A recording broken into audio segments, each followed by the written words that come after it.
Cape buffalo. These animals have formed a quirky alliance with a noisy wingman. Yellow-billed oxpeckers spend most of their lives perched on their host, picking off parasites.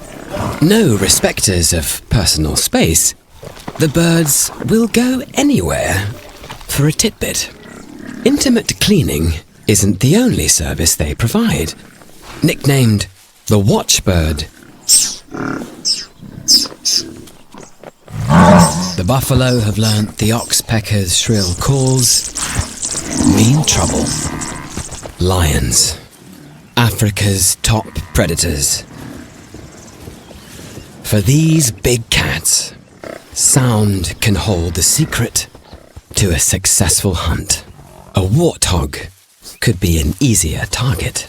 To avoid alerting her prey, this 300-pound lioness must tread carefully, for stalking requires absolute silence.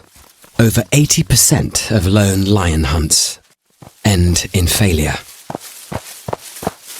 However, during the wet season, there's a dramatic change in the acoustics of the savannah.